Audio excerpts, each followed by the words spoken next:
Hello, Internet. Welcome to episode 9 of Verbal Graffiti with your host, Brian Glass, aka The B-Man. Hope you're all staying healthy out there. Right now, my mom and my brother, their voices are shot.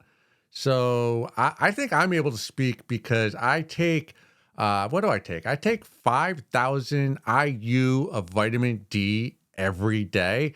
I am obsessed with vitamins. Every time I go to CVS, I was there this past weekend. I spent $45 on vitamin D and what was it? Vitamin B12 plus Supreme Super Vitamin. CVS always has those like buy one get one free vitamin deals. They get me every time, and somehow I walk out of there with like two things of vitamins, but down $50+ because my stomach is very weak and timid, and it can't take a multivitamin. So I have to buy the vitamins separate, which costs a lot more money and it's a lot more consumption throughout the day. I'm always popping pills, but they're not like amphetamines. It's just the ones that are supposed to do good things to your body. But that's why I think I'm able to speak fluently right now. Take your vitamin D every morning, wash your hands, fuck off with the masks, though. Don't wear a mask, but wash your hands. Use Perel. All right, well, enough with the health. Let's get to the smut. Found this one at Too Afraid to Ask by username Kako Nairi.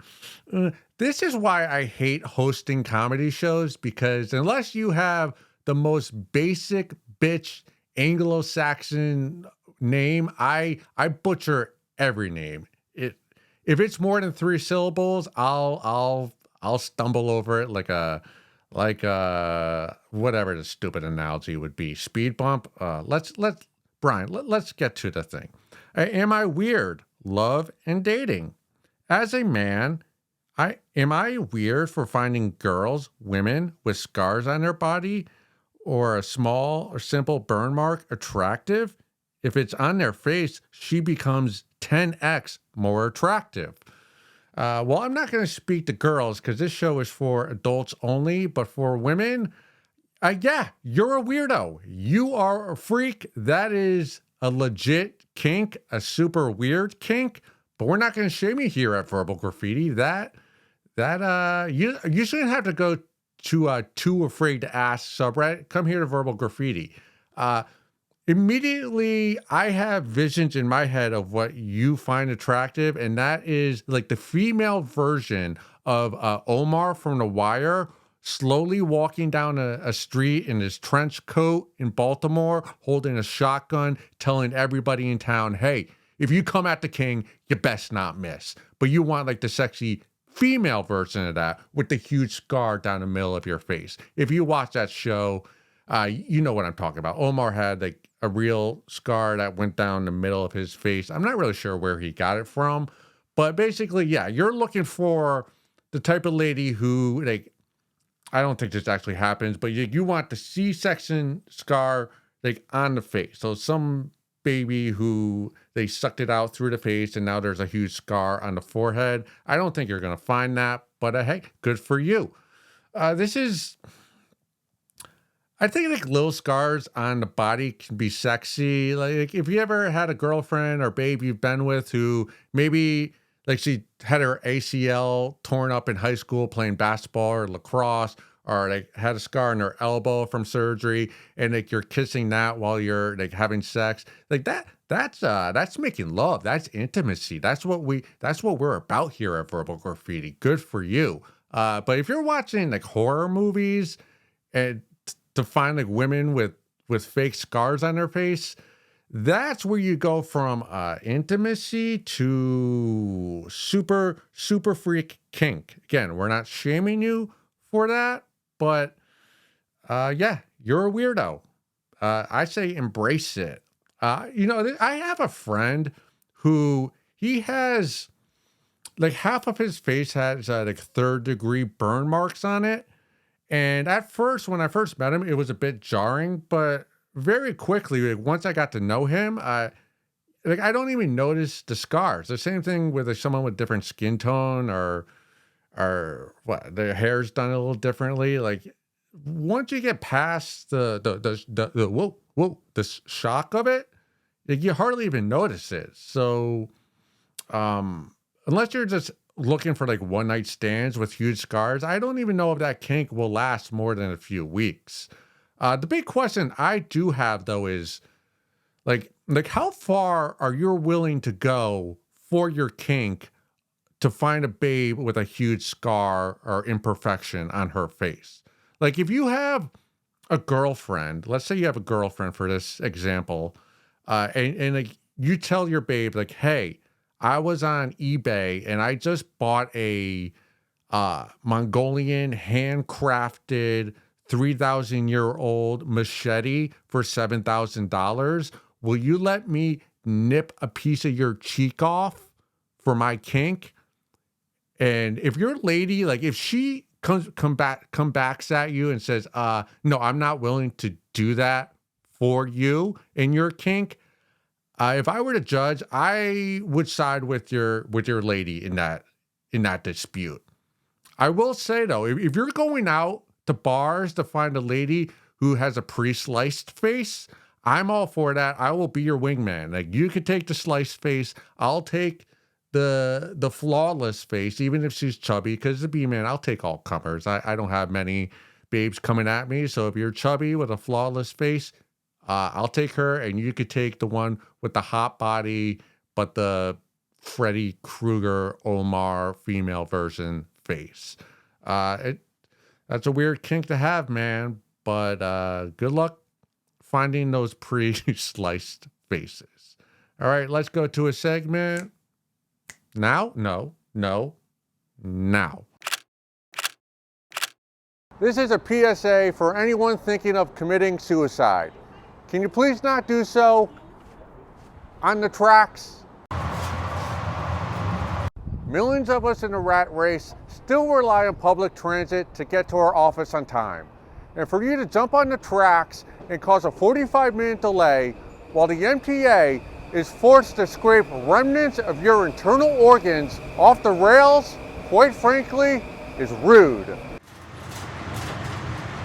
So if you're gonna end your life, please do humanity one last favor and do so in the privacy of your own home or in a body of water. Go suck a fat one.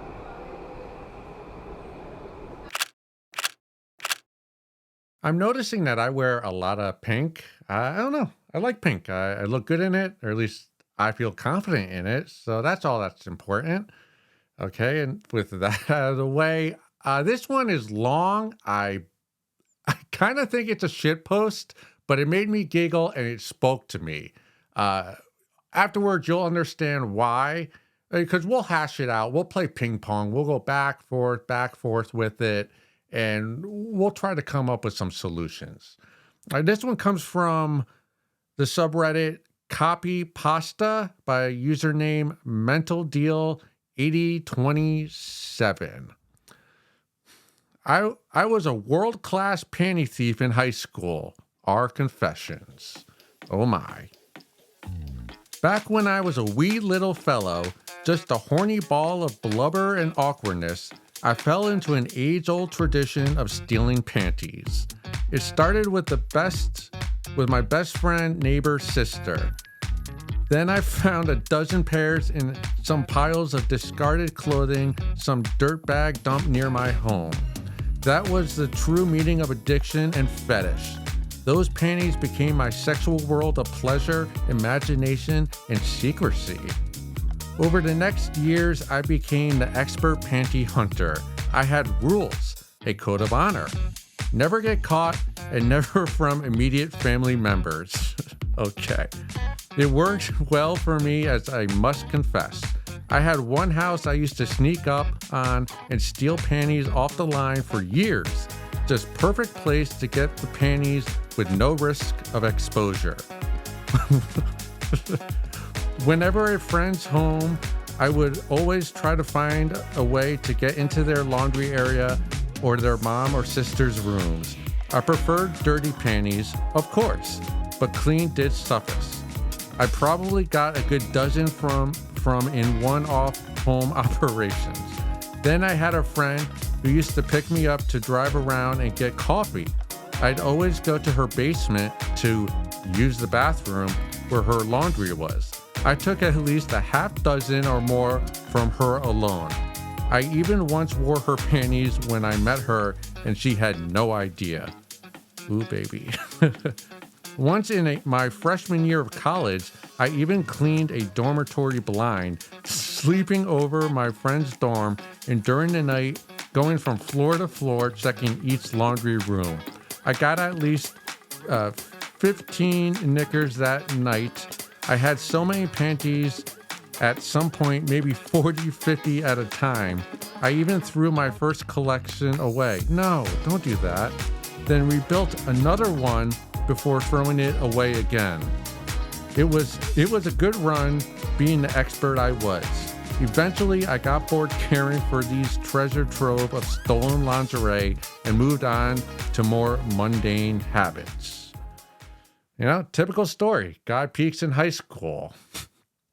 The reason why I read this one is because I am a panty sniffer. Have been so since probably 08, 09, 2009. I still remember the first pair, still have them. The reason why I love this post is because every pervert, we have a code of ethics, a moral compass that guide us, and every pervert is different.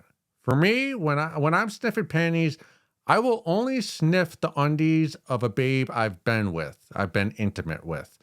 To me, that's the fun of it, because the scent does go away. If it's like a cotton thong, sometimes the scent can last up to 6 weeks if you keep it separate from like everyone else's laundry. But after that, like the scent's away. But when you look at it, it kind of reminds me of where I was in that moment, and it takes me back there. And that's the joy I get from those panties. Other perverts that I have spoken with, they'll tell you, no, that's wrong because that's stealing. And that the only way, like if you're an above board panty sniffer, that you should buy them online. There are these sites online where like women will wear panties and then they'll sell them. Last time I checked, and this was a while ago, maybe 2 years ago, the going rate for a used pair of panties was between like $35 and $65. Like you could negotiate like how long she would wear them, what she would do while she was wearing them, and like how far away they were coming from, like shipping and handling and all that. Yeah, but hey, this guy, dude, like stealing, if this is true, and I don't think it is, but that's just for the shits and giggles of it. Let's say this guy was really going around from house to house and ripping them off the lines. Like that's B&E, man. You should at least have to do some community service for that. Maybe like 150 hours. That's what I would convict you with. And stealing more than one pair of panties from the same person, that's just rude. That's inconsiderate.